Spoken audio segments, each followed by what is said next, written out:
Hey everyone, I'm Jack, and in the past 2 years, I've visited 21 countries, with most of those trips costing me under $500.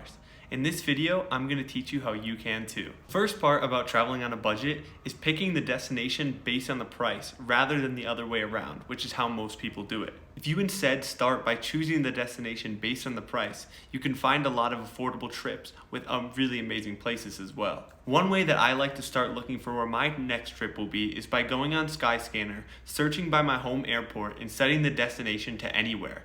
That way, you could sort by the cheapest price and go from there. You could find close by places, and even sometimes there's deals to places that are farther away.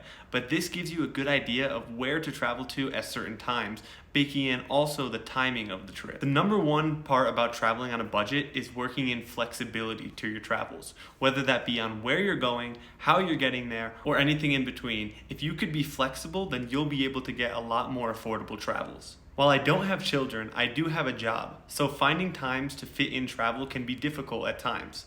That's why for me, I like to look and see during the times I'm available what is cheap. If you're only set on going to a specific location at a specific time of the year, you might find that the prices are higher in that location. That's why it's best to work in flexibility in whatever way you can, whether that be through time, location, or mode of travel. The next way that I travel for cheap is I try and find destinations where I maybe know someone or know that there will be affordable accommodations. Say in Italy, when I traveled there, I have a lot of family who lives there. So although I don't talk to them often, I was able to reach out to them and they allowed me to stay with them for the 2 weeks I was there, making me pay nothing for accommodation.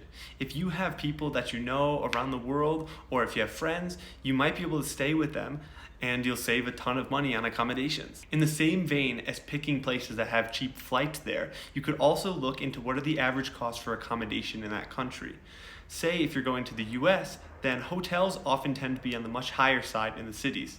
If you're traveling somewhere else, say in Europe or Latin America, hotels and other forms of accommodation can be a lot cheaper. That way, if your flight is cheap there and also your housing, then you won't be spending a lot on the actual traveling and staying there. The other way that I get to so many countries on such a budget is making use of close by countries and locations while I'm in a place. While this part really isn't about saving money, it's about making your money go farther. Because if I'm traveling to somewhere, say in Europe, if I'm going to London, I'll often see what are the cheap flights to countries nearby, and if I have the time to make it to those, I'll fit them into the trip so that I can explore a more diverse range of countries on a small budget. As I've mentioned in one of my previous videos, I believe that there's also different styles of travel. Some people really like to go to resorts, while others like to focus on the local cuisine or things of that nature.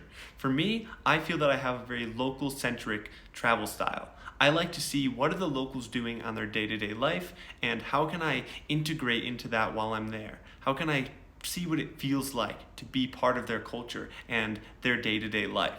And luckily, that travel style in comparison to others can end up being a lot cheaper because I don't have to pay a lot for expensive hotels or expensive restaurants. I normally try and find a local in the area, and there's many ways you could do that, and ask them, what are their favorite restaurants? What do they like to do on a day-to-day basis? Is there a cool park that I could go and see that's free?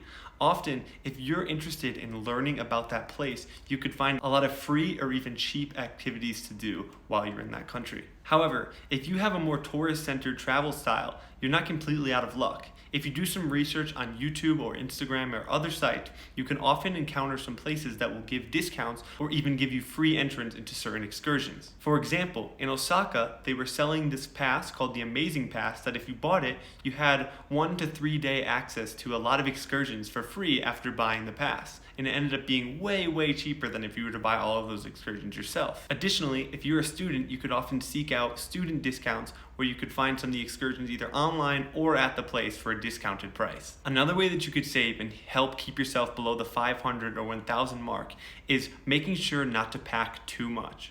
While it doesn't sound like it would add that much money, it really does depending on the airline you're flying. While some more expensive airlines do allow you to bring bags for free, a lot of the cheaper flights will require you to pay for bags. This is where if you have the ability to pack yourself into a small backpack or a carry-on, then you could save hundreds of dollars. For example, Ryanair, if you want to add bags, it could be $50 on the website, but even up to as much as $100 if you're paying at the gate or before check-in. For me, since I always fly on very cheap flights, almost all of them are require you to pay for bags. That's why even if the trip is going to be 2 weeks long, I'll pack everything into a backpack and do laundry in the location or find other ways to save on what I'm packing. Also, when it comes to airlines, if you're okay with having just a seat, almost every country or continent that I've been to has at least one cheap airline that'll basically just give you a seat, nothing fancy, no screen on the back of the seat, just a seat to get to your destination. But every country I've been to has had one of those, whether it be Spirit in the US or Frontier, Volaris in Mexico, which also can get you to other parts of Latin America, Ryanair in Europe, and Jeju Air in Asia. There are many different companies online that sell amazing travel bags that you could fit a lot into. For example, I own the Packed travel bag, which is not sponsoring this video, but it has a two-fold design where you're able to zip it just like a regular carry-on, but it being a backpack, you could more easily fit it under the seat or in the overhead carry-on space, but it's much smaller and easier to fit than a hard shell carry-on. While it does take time to practice and get into the habit of doing all these different tips to help you save money on travel, trying to implement at least one of them every time you take a trip will really help you get in the mindset you need to be able to travel on a budget. That's everything I have for you today in this video. If any of these tips helped you, please let me know down in the comments and subscribe for more content like this. I'll be talking more about more specifics of travel or general tips in travel overall, but I hope that this video helped to make your travels a little cheaper. I hope to see you in the next one.